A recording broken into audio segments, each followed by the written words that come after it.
அனைவருக்கும் வணக்கம். இந்த குழந்தைய பார்த்தீங்கன்னா, அதாவது ரோட்டில் பெரிய நாய்க்குட்டிகள்லாம் கடித்து கழுத்து பக்கத்தில் இவ ஒரு குப்பைமேட்டில் உட்காந்துருந்த குழந்தை தாங்க. ஒரு 10-15 நாளைக்கு முன்னாடி இந்த குழந்தைய எடுத்துகிட்டு வந்து அந்த புண்ணெல்லாம் ஆற்றியாச்சு. அந்த புண்ணு ஆறிடுச்சு. இப்போ என்ன அப்படின்னு பார்த்தீங்கன்னா, இவளுக்கு நான் வச்சுருக்க பேர் பிகிலு. நல்லா காது வந்து பிகில் குட்டி மாதிரியே இருப்பான். பட் கண் பார்த்திங்கன்னா பெரிய கண், அப்படியே கண் பார்த்திங்கன்னா முட்டை கண் மாதிரியே இருப்பாள். ஆனால் இவளுக்கு கண் பார்வை கொஞ்சம் கம்மியாக இருக்குன்னு தான் நான் நினைக்கிறேன். ஏன்னா பார்வை இல்லாமல் தான் தெருவில் இருக்கிற குட்டியை கூட கடி வாங்கியிருக்கிறா அப்படின்னு நல்லா தெரிஞ்சுக்கிட்டேன்.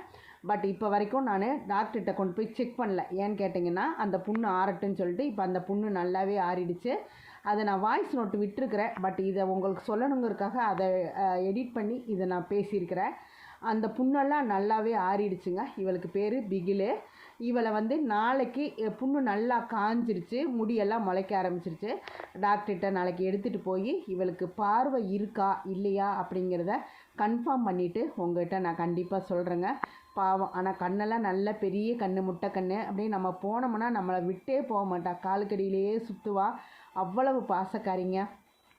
ஏன் தெருவில், அதாவது குட்டியாக விட்டுருப்பாங்களாட்டிருக்கு ரோட்டில் பெண் குட்டினால். அதனால பெரிய குட்டிகள்லாம் இவளை கடித்து இது பண்ணிடுச்சு. இப்போ நல்லா ஆயிட்டாளுங்க, நார்மலாக தான் இருக்கா. பட் இருந்தாலும் நம்மளுக்கு அவள் பார்வை இல்லைங்கிறது எனக்கு நல்லாவே தெரியுது. நாளைக்கு நான் டாக்டர்கிட்ட கேட்டுட்டு உங்களுக்கு கன்ஃபார்ம் பண்ணிவிட்டு அப்டேட் பண்ணுறேன். நன்றி, வணக்கம்.